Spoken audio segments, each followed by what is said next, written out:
Olá, pessoal, sejam bem-vindos a mais um episódio do podcast Inteligência Evolutiva.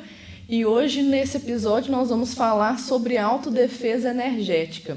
Você sabe como se defender das energias que você recebe, seja em algum ambiente, seja de pessoas com quem você interage?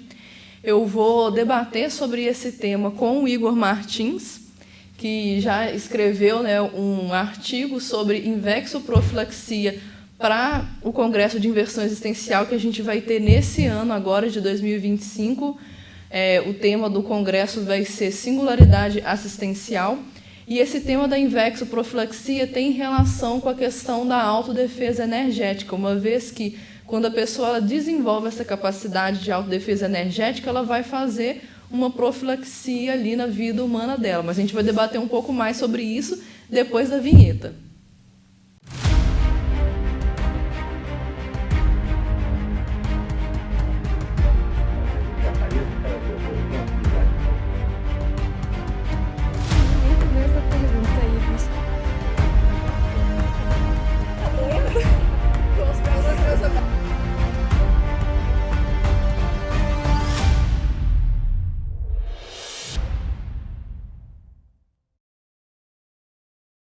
Bom, então, como eu estava comentando, a gente vai falar um pouco mais sobre essa questão de como que a pessoa consegue se defender energeticamente, que é algo muito importante, no dia a dia, principalmente para aquelas pessoas que se acham assim como esponja, então absorve muito as energias do ambiente. E aí, para a gente começar esse debate, eu gostaria de perguntar para você, Igor, para você explicar um pouco mais para a gente assim, o que é a autodefesa energética. E assim, como que a pessoa consegue desenvolver essa autodefesa? Não, beleza. Obrigado, Jéssica, pela introdução, tá? É um prazer estar aqui no podcast com vocês também, vale a pena a gente sempre reforçar isso, né? Tema bem interessante e importante hoje em dia, porque a gente tem bastante informação na Conscienciologia como um todo, né? Mas às vezes a gente precisa condensar, debater um pouco mais para a gente conseguir aprofundar alguns conceitos, né? Então é bem importante também isso. Sobre a autodefesa energética, o que eu vejo, tá? Eu acho que o processo envolve duas situações principais, assim, que a pessoa precisa trabalhar.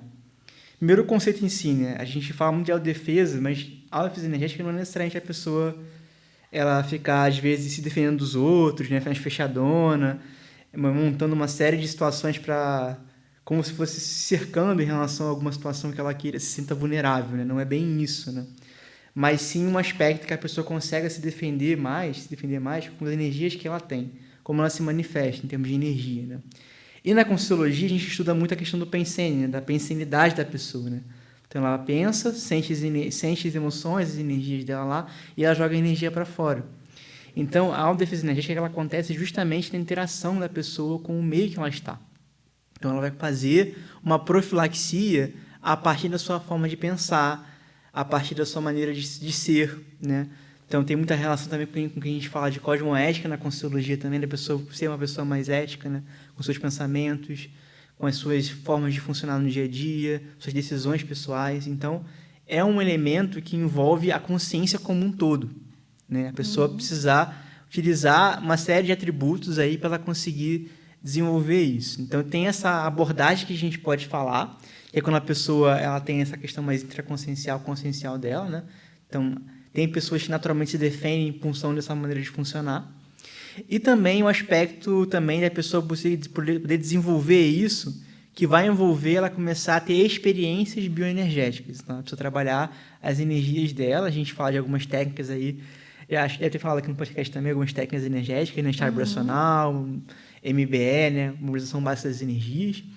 Tem bastante material sobre isso na internet, aí no YouTube, em livros também, tá, sobre isso.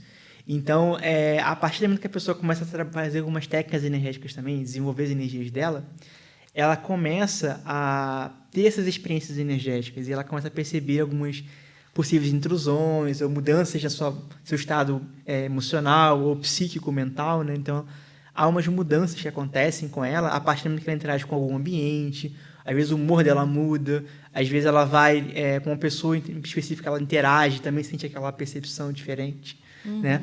Às vezes é bom, às vezes é ruim, né? Então, assim, as energias, elas permeiam a nossa vida como um todo, né?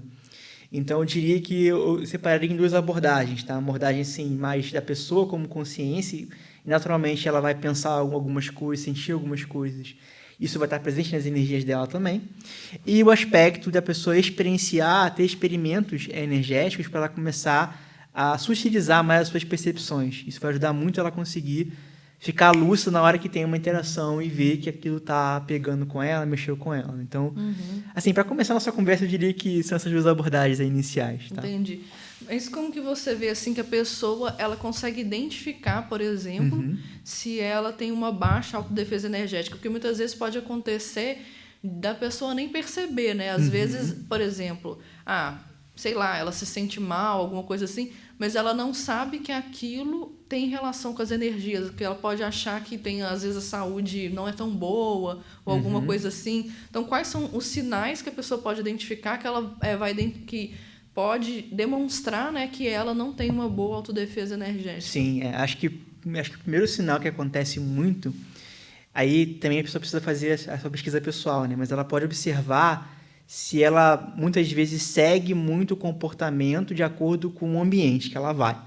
Então, por exemplo, ela vai num restaurante e às vezes ela não está com fome, mas ela começa a sentir vontade de comer, pega um pratão para comer, ela vai às vezes na casa de um parente e começa a sentir um pouco mais de desgaste depois que sai de lá, porque tem uma relação mais difícil, às vezes com aquela familiar, né, por exemplo. Ela vai em algum ambiente ali que ela visita no dia a dia no trabalho e começa a pensar muito em dinheiro, em ganhar mais dinheiro e ficar milionária. Então, vai no como shopping, que compra. vai no shopping, né, e tem vontade de consumir muita coisa, comprar um monte de coisa. Então, como que ela se comporta nesses ambientes que ela vai? Ela geralmente segue meio a manada ou ela consegue, de alguma forma, também ter discernimento para ver se o que ela está fazendo está além do que ela precisa ali, né? Ou do que ela planejou fazer, né? Então, isso é um ponto importante. Você vai no mercado. Às vezes, a pessoa vai no mercado, tem uma lista de compras, ela vai lá e não segue a lista de compras dela. Ela começa a comprar um monte de coisa que vem na promoção lá. Então, isso tem a ver com o que a gente chama de holopensene. Então, os holopensenes que a gente convive, né? São ambientes que ficam acumulando pensamentos com essas energias, eles influenciam bastante a pessoa, se ela não ficar atenta com as técnicas energéticas, né? Então, se a pessoa começar a perceber esses comportamentos meio de manada, é um sinal, tá? Existem casos mais agudos também. Pessoas mais sensíveis que às vezes absorvem muitas energias dos ambientes, elas ficam mais sensíveis. Então, por exemplo, a pessoa às vezes é uma esponja, né, que a gente chama meio como uma expressão. Ela vai no ambiente, às vezes assimila, aí é uma coisa difícil, ela ficou estressada com uma situação, e daqui a pouco ela fica doente, daqui a pouco ela fica resfriada, o sistema imunológico dela começa a ficar mais baixo, mais vulnerável. Isso também pode ter a ver com a defesa energética, ou uma dificuldade de desenvolver isso, né? A pessoa às vezes assimila muito facilmente ao que ela conecta. E outro aspecto importante também que eu vejo, aspecto do humor, tá? Então, não necessariamente você seguir com comportamento de manada, mas às vezes o humor seu. Você às vezes muda muito fácil de humor. Você vai dirigir o carro, fica nervoso, você vai em uma situação ali, como é que é o seu humor no seu dia a dia? Ele oscila muito? Porque isso pode ser um sinal de que você está interagindo com energias, e essas energias às vezes não são positivas, não são equilibradas, e a pessoa fica suscetível àquela interação, né? Aquela assinatura energética. Então, o humor é um outro aspecto também que a pessoa pode acabar tendo uma situação que ela vai conseguir observar também esses aspectos das energias, né? Uma dica boa para você conseguir começar a mapear isso também, isso é uma coisa que uma pergunta que eu fiz com o professor Valdo há muito tempo atrás, né? O professor Valdo Vieira, que fundou a Consciologia aí, eu estava, na época, morando no Rio de Janeiro. O Rio de Janeiro, para quem mora lá, quem sabe, é bastante gente, né? Tem alguns estigmas aí, violência, não sei o quê, muita gente, muita boemia, né? Às vezes também tem isso, né? Então, eu estava começando a desenvolver a Consciologia naquela época. E um dos aspectos que eu estava tentando desenvolver era conseguir essa autodefesa energética maior, não conseguir ficar tão suscetível aos ambientes que eu estava interagindo. Você vai no metrô, vai no ônibus, tem um monte de gente, um monte de consciências com origens diferentes, né? Emanando energia. E você assimila aquilo, você não percebe, muda o seu humor, muda algumas coisas, né? E uma das coisas que ajuda a pessoa, eu acho que eu perguntei na época lá, mandei pergunta online, e a resposta que eu tive, que eu achei bem interessante, que até se assemelha um pouco com o que a gente fala muito na Consciologia, só que em outro aspecto, né? Que é o seguinte, a ideia de você começar a ver como é que está a sua casa, o seu ambiente familiar, o seu ambiente pessoal. Você mora com seus pais, o seu quarto pessoal, o quarto de dormir, você mora sozinho, sua casa como um todo, como é que está o ambiente daquela casa? Ele está um ambiente blindado, equilibrado, você consegue colocar suas energias para valer ali, a sua casa é como você gostaria que fosse, né? Do ponto de vista de equilíbrio, de energias, porque com isso você começa a estabelecer uma referência que você consegue ver quando você muda aquela situação. Então você vai na rua, você está com um padrão de energia, um padrão de maneira de se comportar, você vai na rua e aquilo muda, você já vê na hora a diferença de conexão. Então, se a pessoa percebe antes, ela consegue também fazer alguns movimentos para evitar de ficar assimilada com aquelas energias, ficar com aquele humor alterado. Ela pode evitar essa situação a partir de técnicas energéticas que a gente fala bastante na consultoria. Então, assim, uma dica boa em termos de pesquisa é mais ou menos essa, a pessoa buscar criar alguns ambientes que ela tenha, pode ser, a casa acho que é o primeiro passo, esse padrão mais homeostático, né? Porque aí com isso ela tem uma referência. Se ela tiver uma referência, fica mais fácil ela conseguir identificar na hora que ela está mudando de situação, na hora que ela está assimilando, na hora que ela está vamos dizer assim, entrando numa situação que ela meio que caindo no buraco ali de maneira ingênua, né? Sim. Então eu vejo que muitas vezes isso pode ajudar, tá? Então, para quem mora em cidade grande, para quem mora em cidade pequena, não importa. Se você tiver uma casa cada vez mais homeostática, é uma forma de você começar a construir essa autodefesa energética também. Você começar a ter mais blindagem para você conseguir identificar esses padrões. Sabe? Entendi. Mas como que, por exemplo, a pessoa consegue estabelecer esse padrão mais sadio na casa ou no quarto dela? Porque, por exemplo, se a gente for considerar uma faixa etária ali dos jovens, muitas vezes a pessoa lá no quarto dela, às vezes mora com os pais, né, e tudo, então tem todo o padrão ali da família, e lá no quarto dela, às vezes, é um local, por exemplo, que ela joga videogame, fica horas por dia jogando videogame, acessa muitas redes sociais, aí vai assimilando, né? Aquelas energias ali, quando vai rolando o feed dela, assimilando as energias das pessoas. Então, pode ser que o próprio quarto da pessoa seja um ambiente muito, assim, com energias confusas e muito intoxicado mesmo. Então, aí como que a pessoa ela pode ir lá nesse local, né, estabelecer esse padrão energético mais positivo, para ela ter uma referência boa mesmo, Exato, realmente. Né? Então, uma coisa que eu acho que é importante, assim, no processo da pessoa, quando a gente fala de energia, de consciologia, né, de trabalho, de ter as energias dispostas no ambiente, tem muita relação com como a gente pensa, né, como a gente funciona. Então, para você conseguir construir um ambiente sadio, você precisa ter hábitos sadios. Se você não tem hábitos sadios, o que acontece? A tendência é você começar a de alguma forma, ter essas entropias que você costuma desenvolver, às vezes, na adolescência, às vezes com videogame. Por exemplo, a internet hoje, você pode entrar em vários sites diferentes em menos de 1 minuto, 2 minutos. Você vai entrando em vários sites, vendo várias páginas diferentes. Rede social, você vê várias pessoas ali que você consegue interagir, né? E você acessa vários padrões de energia diferentes. Você pode assimilar aquelas energias, né? Quando a gente fala de comunicação energética, a gente está falando de comunicação que vai além do espaço físico, do espaço do tempo em si. É uma comunicação pela forma de pensar. Você focou naquilo, pensou naquilo, você se conecta com aquele padrão, né? Então, uma dica boa, a pessoa construir uma casa sadia, eu diria que começaria com os bons hábitos, né? Então, se ela quer ter um maior nível de autodefesa energética, ela precisa começar a perceber, primeiro, o que é um padrão homeostático para ela.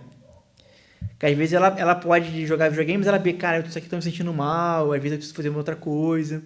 Mas o que para ela é homeostático em si, entendeu? Fazer alguma leitura, trabalhar um pouco mais as minhas energias com as técnicas que a gente fala na consulologia, é você fazer alguma reflexão. Então, a primeira coisa, acho que para o jovem começar a ver isso é ver, eu quero ter um padrão homeostático na minha vida, o que é esse padrão homeostático para mim? Como é que eu tenho experiência suficiente para identificar esse padrão? Quando eu me sentir mais equilibrado em situações da minha vida, né? Eu acho que é o primeiro passo, assim, a pessoa fazer esse discernimento. Pode ser que às vezes ela sinta bem vendo uma coisa na internet ou outra, eu não acho que necessariamente é um problema a pessoa ter uma atividade assim de lazer, tá? Até no ambiente de casa. Só que ela tem que ver se aquele padrão que ela está emanando, ele é um padrão positivo ou não. Então, por exemplo, na minha casa eu assisto filmes, vídeos, até no YouTube. Uma vez eu estava assistindo um negócio de um cara lá no YouTube sobre um podcast. Um podcast não, acho que era um canal que o cara fala sobre economia financeira, achei bem interessante também. Então, tem muita coisa positiva que a gente consegue filtrar também nessas redes sociais, e então eu vejo que a pessoa pode utilizar isso.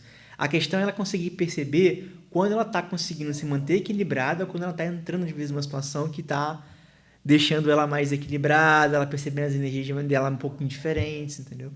Então, a casa é uma forma de você conseguir ter o seu padrão. Ali é o ambiente que você controla. Porque muitas vezes, você não vai poder, às vezes, pegar pro seu chefe, pro seu colega de trabalho, pô, cara, para de assistir esse vídeo aí que tá conturbando o meu ambiente aqui. Às vezes não dá, porque você tá no ambiente de trabalho, você não vai poder fazer isso, né? Um restaurante, pô, o cara tá assistindo lá o negócio lá no Instagram, lá, evocando um monte de coisa com um negócio alto, ou na rua. Você não vai conseguir, às vezes, fazer isso, mas na sua casa você consegue controlar isso.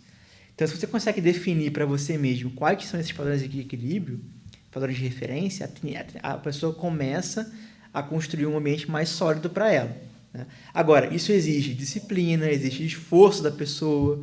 Ela não vai conseguir de uma hora para outra. Hábitos exigem esforço. A pessoa tem que fazer um esforço para começar a ter esses hábitos mais sadios, né?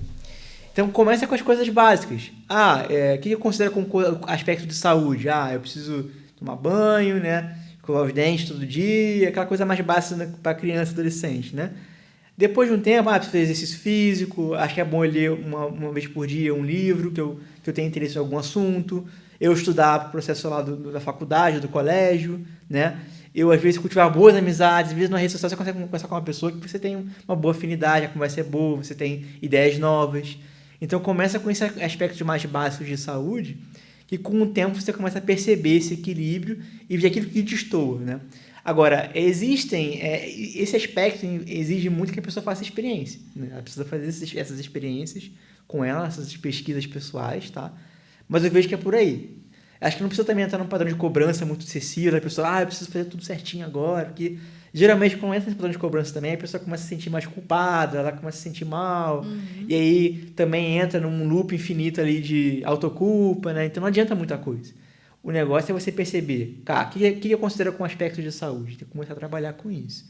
Então, por exemplo, na minha casa, lá quando eu morava lá no Rio, eu tinha alguns hábitos que eu gostava de fazer, eu gostava de escrever, eu gostava de ler. E com o tempo, eu fui melhorando o ambiente do meu quarto. Então, minha casa inteira eu não consegui melhorar. Tem meus pais, minha irmã, elas tinham os padrões deles lá. Então, beleza, a gente respeita, a gente mora em família, né? Só que no meu quarto tinha um padrão meu lá. Então, eu sabia que eu podia ir lá para o meu quarto, eu podia relaxar mais, eu podia refletir, eu podia estudar com mais concentração. Então, eu tinha uma série de elementos que eu utilizei para conseguir criar esse ambiente mais sadio também, tá?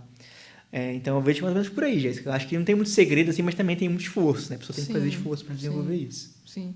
Eu acho que é interessante isso que você comentou, né? Da pessoa, assim, ela vê como que ela se sente quando ela está interagindo com alguma coisa, fazendo alguma coisa. Eu acho que é bem interessante mesmo, porque, por exemplo, no exemplo que eu falei antes, que era a questão do videogame, né?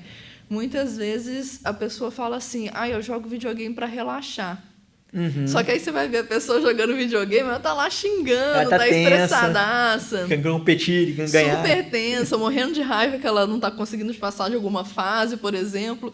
Então, quando a pessoa ela começa a observar isso, ela vai vendo que muitas vezes aquilo não relaxa ela de fato, né? E, consequentemente, ela às vezes não vai estar envolvida no holopensene que é mais sadio, que é mais homeostático. Isso é bem interessante, porque assim, eu também jogava videogame quando era mais novo, eu tinha uns 14, 13 anos de idade.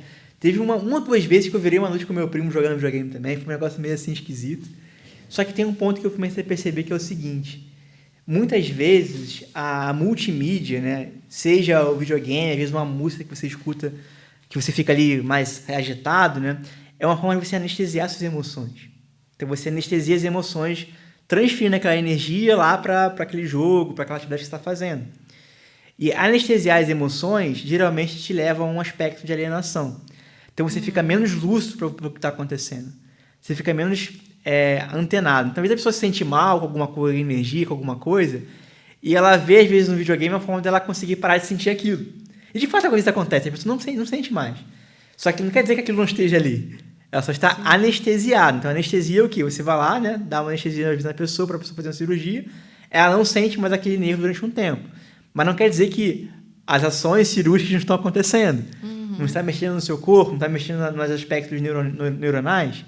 Então, a mesma coisa pode acontecer com as energias. A pessoa pode entrar num padrão que ela fica anestesiada. Então, ela não percebe, às vezes, a interação com algumas consciências que estão ali, com algum padrão de energia, com um padrão emocional, porque ela está num padrão meio de alienação.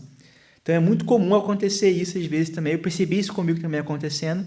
Depois de um tempo, eu comecei a fazer outras atividades da minha vida, voluntariar mais, trabalhar mais com as energias. Eu comecei a perceber mais claramente esses momentos de anestesia. Você consegue perceber na hora que você se sente... Você para de perceber aquele mal-estar, só que depois que você sai daquele aspecto alienante, vem um monte de coisa em cima de você, você começa a sentir aquele mal-estar de novo. Então, o pessoal usa muito por isso também para drogas também, álcool, né? Às vezes o pessoal toma e não sente nada. Então, é mais ou menos assim que acontece com as energias também. Às vezes, não necessariamente você vai se anestesiar somente bebendo, usando droga. Às vezes você vai se anestesiar jogando videogame, assistindo 2 horas de um vídeo repetidamente no YouTube lá, ou escutando a mesma música durante muito tempo. A pessoa fica alienando-se naquele processo. Então, ela se encapsula, só que ela está ainda com as emoções dela, que ela não teve contato, ela não procurou observar e trabalhar ali acumuladas, né? Então, por isso que eu falei no começo do aspecto consciencial. Como a energia, ela vai ser um produto do que a gente pensa, de ideias, mas também do que a gente sente. Então, se a pessoa começa a sentir mais emoções e ela não trabalha essas emoções, algumas mágoas, alguma raiva, algum desgaste, a tendência é que se ela não trabalha com isso, aquilo vai ficando acumulando na energia dela, vamos dizer assim, que chama de psicosfera, no ambiente dela, né? No ambiente até assim, energético que ela tem, na hora energética que ela tem. Isso acaba gerando aspectos ali de vamos dizer assim, até de mini doenças que a pessoa pode ter, né? Então ela pode desenvolver alguns bloqueios energéticos, ela pode, às vezes, ter comportamentos introjetados de irritabilidade, de conexão, às vezes, com o que a gente chama de assédio, né? Porque ela fica ali, às vezes, acumulando aquela energia no ambiente dela. Então, eu acho que é bem importante a gente também ver esse aspecto, né? Discernir. Que muitas vezes a gente tem a facilidade ali da ferramenta alienante, né? Que vai nos ajudar, às vezes, a não sentir mais aquilo. Mas, no longo prazo, aquele aspecto acaba te gerando algumas repercussões mais negativas, porque você não trabalha as emoções, as energias não saem muito de você, você não desassimila. Você só mantém aquelas assimilações menos perceptíveis. Né? Então, isso aqui é um pouquinho diferente, é diferente, né? Você assimilar e você desassimilar e você não perceber a assimilação, não perceber as energias que você está sentindo. Então, é bem esse aspecto aí, tá? Que eu vejo. E outra coisa também em relação a essa questão da autodefesa energética, porque igual você comentou no início, né, o que a gente estuda aqui na Conscienciologia é o pensene. Então, pensamento, sentimento e energia que são indissociáveis, né? Então, a pessoa pensa algo, ela vai ter uma emoção relacionada àquilo, vai emanar uma energia. A pessoa emana uma energia, vai ter um pensamento e um sentimento relacionado. E isso faz a gente pensar no seguinte, né? Muitas vezes a pessoa ela pode sofrer uma intrusão pensênica, ou seja, às vezes uma outra consciência, seja extrafísica ou até intrafísica, pode às vezes assim mandar uma energia para aquela pessoa e aquela energia, além de às vezes ter o próprio padrão energético, pode ter um pensamento e um sentimento associado, que a pessoa está tendo aquilo, mas ela nem sabe, né? Às vezes nem sabe, pode achar que é um pensamento dela mesmo, ou não sei. Então, eu queria te perguntar, era mais isso, assim, como que a pessoa identifica que ela teve uma intrusão pensênica, para ela não simplesmente acatar, achar que aquilo é o que ela pensa mesmo e pronto, acabou. Não, ótimo. Eu acho assim, tá? Para você conseguir identificar intrusões pensênicas, você precisa começar a, primeiro, identificar qual que é o seu padrão de pensamento.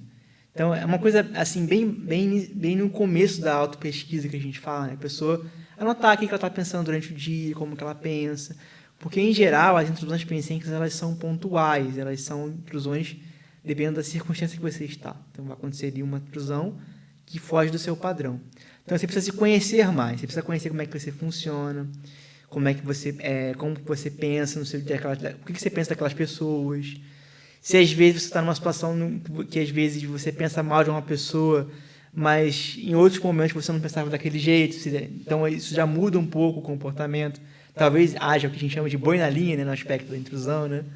Então, eu acho que o primeiro ponto, a primeira coisa, a pessoa precisa mapear bem o aspecto de como ela se comporta, né? Mas acho que tem outros aspectos também que são importantes a gente destacar isso, tá? Porque geralmente a intrusão pensênica é uma atividade, é uma ação mais assim, de uma consciência menos lúcida. Ela não está respeitando o seu espaço, vamos dizer assim. Ela simplesmente se conecta com você por conta de algum padrão de energia que você está também emanando naquele momento, e aquela energia entra ali e ela se conecta contigo ali e você tem aquele tipo de pensamento. Então, são padrões de energia mais intrusivos, de consciências menos lúcidas. Ou seja, se são padrões de energia de consciências menos lúcidas, vale a pena a gente estudar um pouco mais o que é o aspecto, o que é uma pensenidade cosmoética ou homeostática, o que não é. Será que pensar mal das pessoas é uma pensenidade cosmoética? Será que você ficar muito irritado o tempo todo é uma atividade cosmoética? Será que você canalizar suas emoções com um jogo de videogame e às vezes você matando o personagem do videogame, será que é uma atividade cosmoética? Então, se a pessoa estudar um pouco mais sobre esses padrões mais homeostáticos, ela também pode começar a perceber nela alguns comportamentos que ela precisa mudar, que ela precisa fazer uma reciclagem, tá? E aí vai ficar mais fácil para ela conseguir perceber na hora que vem aquela intrusão, aquela situação que acontece que ela, peraí, estou pensando de um jeito que já sei que, dada a minha cognição, isso aqui não faz sentido, isso aqui vai levar um caminho mais negativo, né? Então ela pode, a partir da cognição dela, começar a identificar essas situações. Um outro aspecto também que a gente trabalha muito na Conscienciologia e volta e meia a gente faz atividades nesse sentido, são os campos energéticos, né? Então, muitas vezes a pessoa vai num campo energético mais homeostático, não é só que ela vai ter uma experiência bacana de perceber as energias. Muitas vezes aquela energia, aquele padrão de energia, ele vai fixar na memória da pessoa. Então ela começa a perceber um novo padrão homeostático de referência que a gente chama. Então ela vai numa atividade de campo, às vezes uma atividade específica, ou mesmo ela pode mesmo instalar esse padrão com ela mesma, fazendo um próprio estado vibracional. Então, identificar como é que é esse padrão de energia que eu tenho, como é que é esse padrão equilibrado que eu estou manifestando hoje. E ela pode fazer um registro para ela ter um modelo. Quando ela tem esse modelo, ela vai conseguir agora ter formas de ela comparar quando ela está saindo desse padrão, quando ela está mais próxima desse padrão. E aí são formas de você conseguir desenvolver, identificar possíveis intrusões, tá? Aspectos mais avançados disso, que também a pessoa pode trabalhar à medida que ela vai desenvolvendo a autopesquisa. Ela pode mapear as sinaléticas dela, os sinais energéticos que ela pode ter. Então, às vezes, você trabalha com as energias e você está no ambiente, você sente um zumbido no ouvido, você sente alguma coceira, alguma energia no seu corpo, um calafrio. Isso pode ser sinais que indicam uma interação energética com o ambiente ou com uma outra consciência. Então, no caso, extrafísica, né? Então, esses aspectos ajudam a pessoa a perceber quando ela está saindo do padrão dela e está tendo uma intrusão energética, tá? Agora, eu não sei se você também vai querer falar também sobre isso, mas assim, também existem os aspectos das não intrusões energéticas, mas interações com consciências mais lúcidas, né? Uhum. Então você pode, às vezes, aproveitar, às vezes, uma interação positiva e você fica mais lúcido, mais inteligente, raciocina mais rápido, porque está tendo um sinergismo ali, uma das energias com uma consciência mais lúcida, mais positiva também. Então, não é que a gente precisa se fechar e só pensar do nosso jeito, né? Sim. A gente tem que ver como que a gente está, se a gente está alimentando um padrão de energia mais homeostático ou mais negativo. Porque a gente está sempre conectado, né? Então, esse negócio de uma pessoa se isolar no mosteiro lá, se isolar, isso, na prática, quando a gente percebe trabalhando as energias, não é possível. A autodefesa absoluta da pessoa ficar encapsulada o tempo todo não é possível. Porque as consciências, à medida que elas pensam alguma coisa, elas se conectam com ambientes, com outras pessoas, elas têm lembranças, elas têm padrões, sentimentos, então aquilo vai conectando ela com padrões de energias também, inclusive com outras consciências também. Sejam consciências extrafísicas, né, que já não estão com o corpo físico, sejam consciências que estão com o corpo físico, tá? Parentes, colegas. Então, o que eu vejo que dá a autodefesa energética que é mais importante?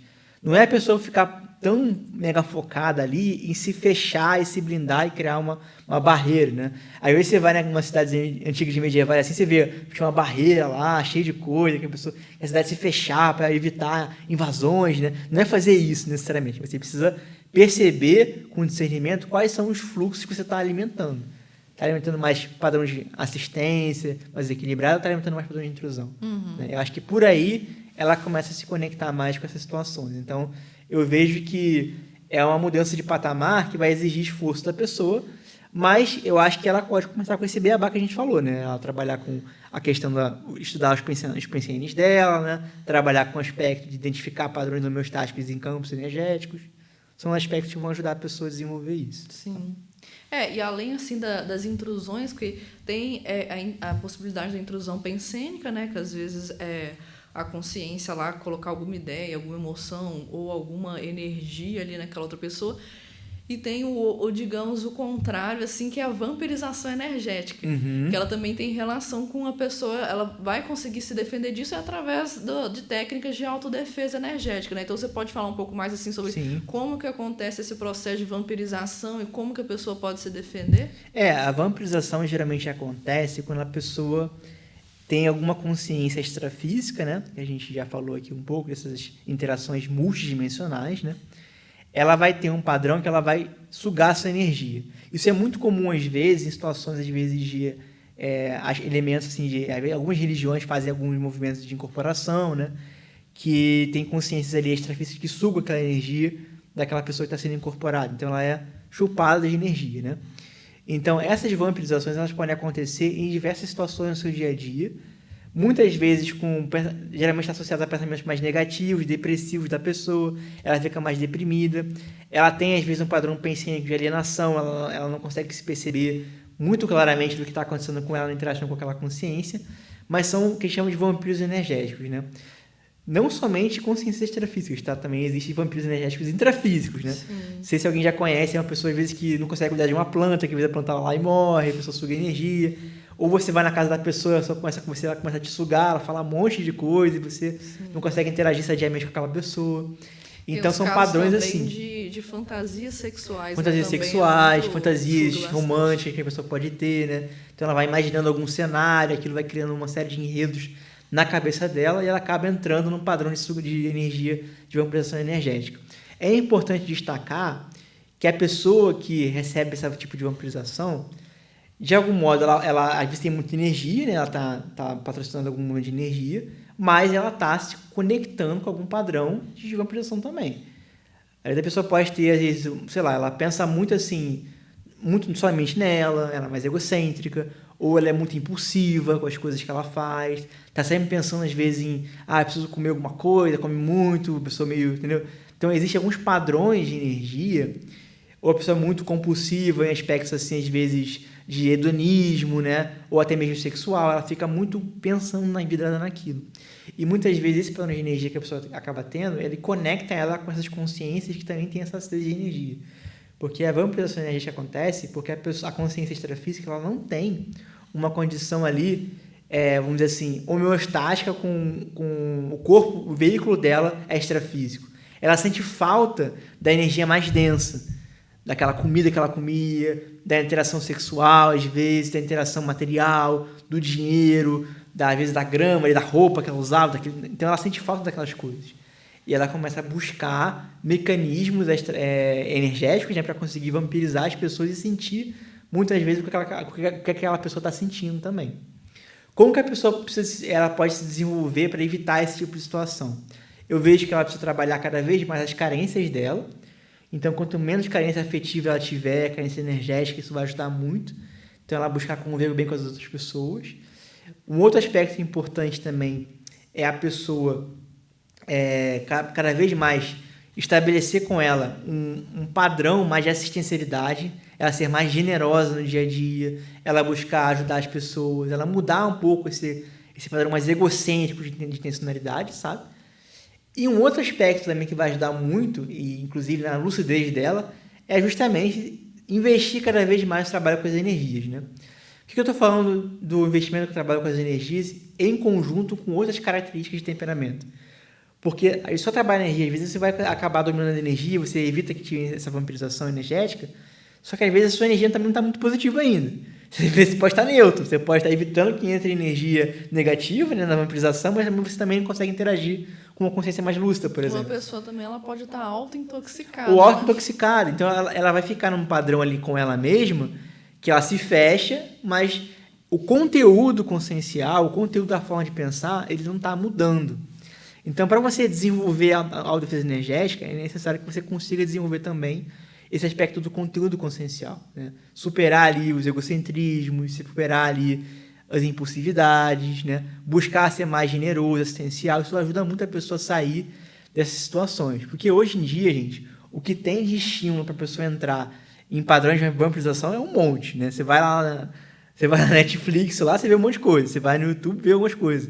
Você vai sair na rua, você vê estímulos para você entrar em sentir aquela energia mais densa, né?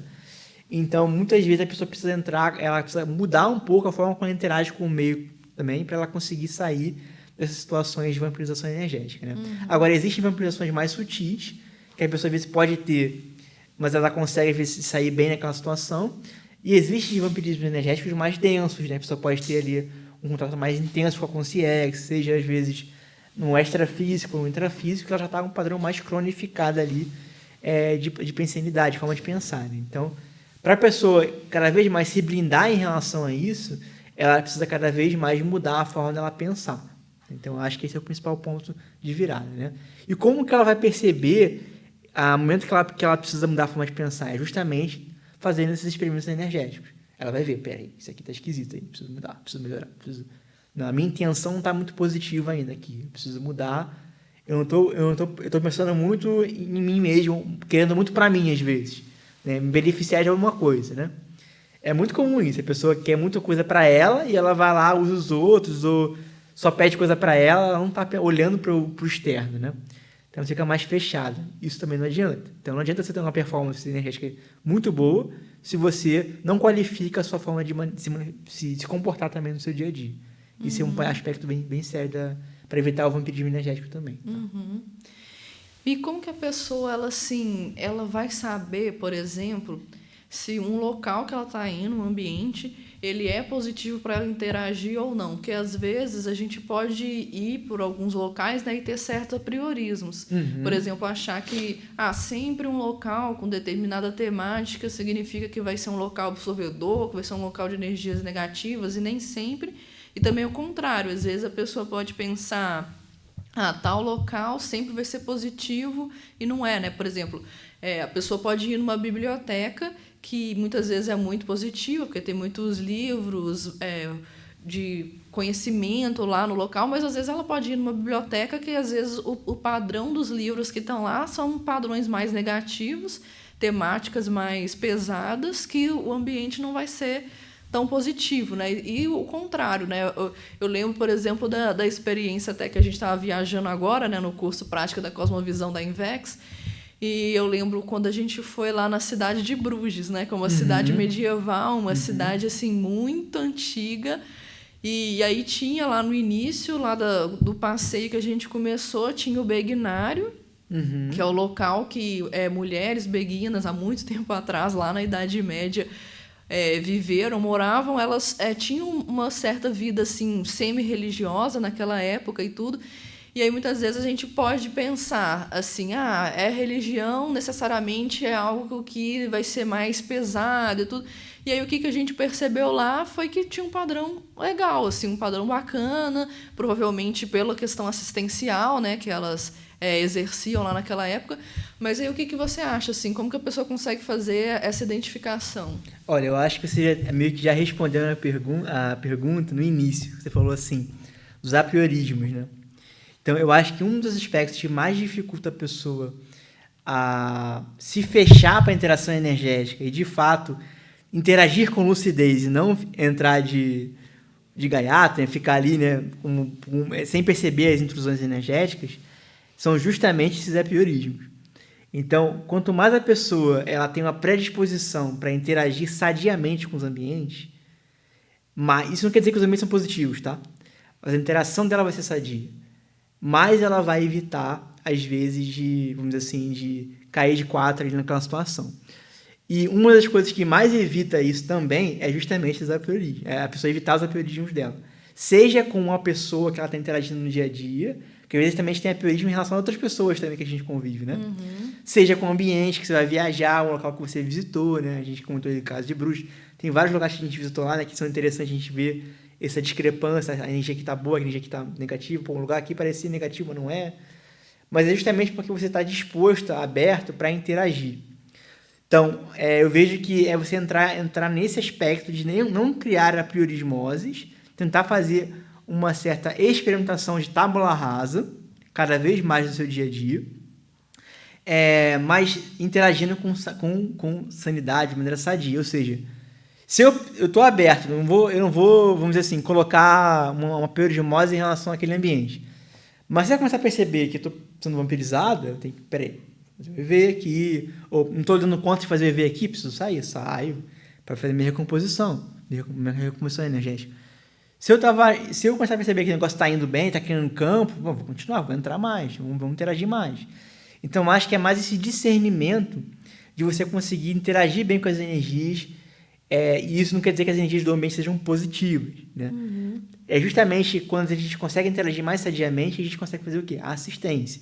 Então, muitas vezes, na hora que você tem uma situação que a pessoa está... Você percebe que a pessoa está ali, mais carregada, mais com problemas, mas você consegue dar conta daquela interação e você está lúcido para aquilo, a tendência é que você consiga fazer a assistência. Então, a gente precisa caminhar cada vez mais, na verdade, para desenvolver esse aspecto assistencial também com as energias, né? Então, eu vejo que quanto mais a pessoa buscar essa tábula rasa, melhor. Agora, a pergunta, então é só eu entrar e começar a fazer tábula rasa? Não, sim, eu sei que não é fácil, eu sei que no dia a dia a gente tem várias situações que a gente vivencia, que muitas vezes a gente vivencia, às vezes a gente está meio robotizado mesmo ali, né? Às vezes não estava lúcido o suficiente. Então, como é que você consegue desenvolver essa tábula rasa melhor? Uma das coisas que eu acho que ajuda muito, e aí também conecta um pouco com o que a gente falou lá no começo, é a pessoa começar a registrar as experiências marcantes que ela tem. Então, chegou o final do dia, qual que foi a experiência marcante que você teve? O que marcou você? Às vezes você vai deitar na cama e aquilo vem na sua cabeça. Então, vai lá, registra. Entra um pouco mais, entende o que aconteceu. É uma questão emocional, uma questão só energética. Se você ficou empolgado muito, ficou eufórico, eu fiquei eufórico com as energias também. Às vezes a euforia também demais também atrapalha, né? Como é que foi? Porque se você começa a trabalhar suas memórias no seu dia a dia, você fica mais aberto às novas interações. Por quê? Porque você trabalhou elas, que não fica recorrente na sua cabeça. Então, você sai de um dia para o outro, ali vai conseguir interagir novamente. Se eu não faço esse trabalho, eu fico ruminando aquilo na minha cabeça, no outro dia, eu vou, às vezes, levar aquilo para outro dia, pensando daquele mesmo jeito. E outro dia a mesma coisa. Aí eu começo a ficar... aquela pessoa quer me prejudicar. Aí a pessoa vai lá começando aquilo. Ela não trabalhou as emoções dela, aquela experiência marcante que ela teve, né? E em seguida ela vai lá, começa a acumular. Não, essa pessoa quer me prejudicar. Ela começa a alimentar aquilo. As energias vão piorando. Aí a relação daqui a pouco piora. Cria um conflito. É justamente essa dificuldade de trabalhar as experiências marcantes. Então eu vejo que a tábula rasa é uma técnica que você pode aplicar de maneira assim, determinada também, para você vivenciar, mas para você manter isso é muito difícil, porque a gente tem compromissos, tem preocupações, sabe disso. Mas se você começa a registrar aquilo que é mais marcante para você, a tendência é você começar a se abrir mais para o cosmos, vamos dizer assim, né? E aí, se a gente se abre mais para o cosmos, se a gente trabalha com as energias, a gente está mais disposto a interagir, inclusive, com energias que fazem a gente se sentir um pouco mal às vezes. Uhum. Né? Então, eu vejo que é mais ou menos por aí. Não é simples, tá? Mas é um caminho. Uhum. É um problema a pessoa desenvolver também isso. Tá? Uhum. Agora, mas eu vejo assim, por exemplo, quando a pessoa está no início, que ela está começando a pesquisar essa questão energética, começando a aplicar técnicas energéticas, né? Nesse início, às vezes, é bom ela ter também, ela saber o que ela ainda não dá conta, por exemplo. Sim, porque acho que sempre, na verdade. Mas... Sim. Mas, por exemplo, tem pessoas que, às vezes, não dão conta de trabalhar energia num hospital, por exemplo. Porque um hospital é um ambiente que normalmente é mais demandante, né? Que tem muita gente precisando de energia lá. Então, às vezes, pode ser que nesse local, naquele momento específico da pessoa, seja melhor ela ir blindada, por exemplo, energeticamente, né? Dependendo do caso. Então, é uma coisa que exige muita autopesquisa também, igual você está comentando. Ela precisa mapear as coisas, né? Porque, assim, como é que você mapeia? Isso é um ponto importante. Você precisa fazer experiência. Você vai ter que fazer experiência. Você vai ter que ir lá, ver como é que é. Às vezes você vai se sentir mal mesmo, depois você vai recompor, né? Então, a gente vai ter que experimentar. Não tem outro jeito. Qualquer coisa que a gente vai aprendendo na sua vida, a profissão, aprender a escrever, aprender, sei lá, a ler bem, assimilar o conteúdo, ter memória, você precisa experimentar, você precisa repetir as experiências, né? Então, fazendo um trabalho com as energias em mentes diferentes, entrando em situações que você, às vezes, você vai estar mais na chapa quente mesmo, vai ser mais difícil para você lidar. Então, isso vai te dando traquejo para você trabalhar o processo, né? E eu acho que essa situação de não dar conta, eu acho que é em qualquer estágio da desenvolvimento da pessoa também, tá? Claro que ela vai, às vezes, não dar conta no início do hospital, depois ela começa a dar conta depois. Mas, às vezes, ela não vai dar conta de um continente, de uma cidade específica, às vezes, e ela precisa perceber aquilo. Então, o que é o mais sério nisso tudo? É a pessoa ter discernimento para essas coisas. Então, ela conseguir se manter homeostaticamente bem, fazendo assistência, é a partir desse discernimento. Então, às vezes, você não precisa dar conta de doar energia no hospital. Às vezes, você não vai dar conta. E tá tudo certo. Você vai desenvolver aos poucos isso. Então, você vai ter que criar uma estratégia para você visitar aquele local. Ou no cemitério, ou num restaurante. Eu gosto muito de comer isso aqui, eu não consigo dar conta. Mas acontece isso com a pessoa também, né? Enfim, mas é esse discernimento que interessa mais, sabe? Que eu acho que a Consciologia, ela acaba ajudando a gente nisso, porque tem várias abordagens que a gente pode trabalhar. Aspectos emocionais, aspectos físicos, aspectos intelectuais, né? Então, as técnicas energéticas, tudo isso a pessoa começa a trabalhar mais isso, ela vai começando a ter mais cosmovisão de alguns aspectos que ela pode trabalhar com discernimento. E ela vai começar a criar estratégias para conseguir interagir com esses ambientes também. Então, eu vejo que é um caminho mais, assim, nessa linha, sabe? Uhum. Agora, é muito importante a pessoa, no início, aí falando mais que você está começando, um ponto que eu acho que aí sim, a gente tem que dar um highlight nisso, tá? É a pessoa fazer bastante experiência, fazer trabalho com energia, fazer o EV todo dia, trabalhar as energias. Quanto mais ela fizer, melhor, porque muitas vezes é isso que vai ajudar ela a ter soltura, ela se desenvolver mais. Então, no início, você não vai ter muito esse discernimento, porque você precisa das experiências a partir disso. Se você puder fazer mais experimentos possíveis em casa, com um ambiente mais seguros, melhor, porque você vai conseguir ter mais possibilidade de otimizar aquele experimento, né? Então, mas eu quero trabalhar energia em qualquer lugar. Sim, trabalhar energia em qualquer lugar, beleza. Só que às vezes você quer, como você está começando, é bom você começar com ambientes otimizados, para você começar a desenvolver aquele traquejo energético. Depois você vai expandindo isso para outras situações também. Então é uma forma de pensar naquela pessoa pode utilizar para ela conseguir desenvolver. Assim como a gente tem que fazer uma profissão, às vezes você precisa passar para uma faculdade primeiro, aí você passa para um estágio mais controlado ali, na graduação, ver como é que faz um estágio, ver como é que funciona o mercado de trabalho, depois você começa a entrar na indústria, no trabalho em si, né? A mesma coisa, a pessoa de energia, a pessoa vai desenvolvendo ao longo do tempo. Então ela passa por um período mais educacional, para ela começar a criar esses ambientes mais otimizados para ela.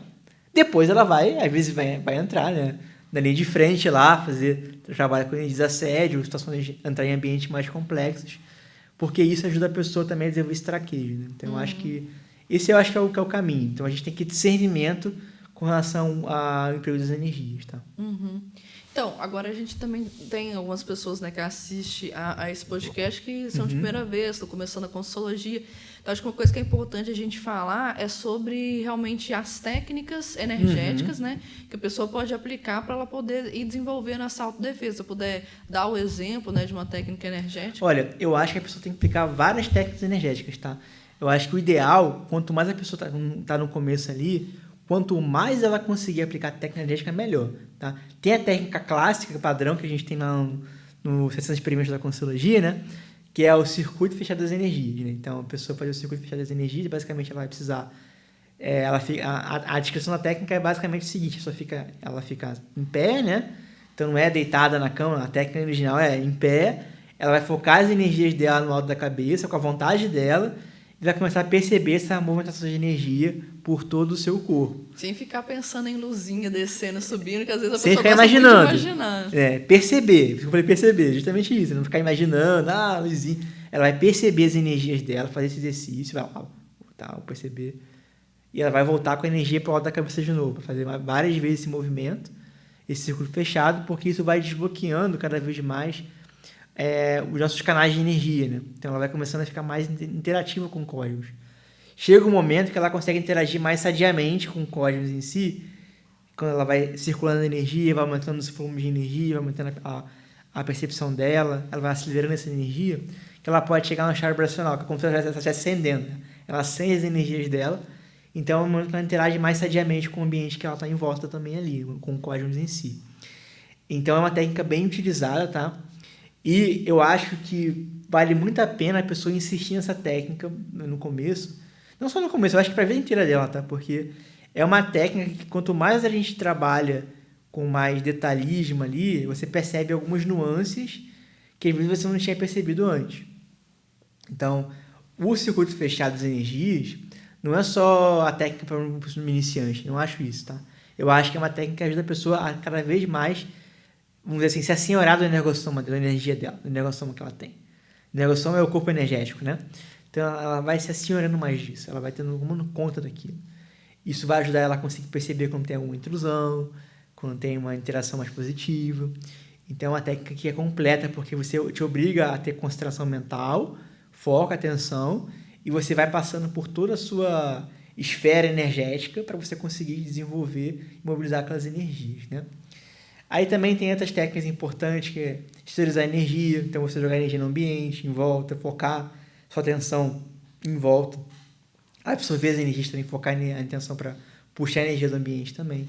Vale a pena muita pessoa também interagir com o ambiente de natureza no começo, para ela conseguir pegar energia imanente, ver como é que a energia imanente da água, como é que a energia imanente da floresta, se tem diferença entre uma árvore e outra. É muito comum também isso, a pessoa conseguir desenvolver esse aspecto das energias imanentes, tá? E se a pessoa quiser, por exemplo, usar a energia da natureza até para ela desassimilar as energias, ficar com um padrão assim mais neutro, é interessante também escolher locais bons, né, de energia da natureza, que às vezes a pessoa vai, sei lá, fazer uma interação energética com terreno baldio.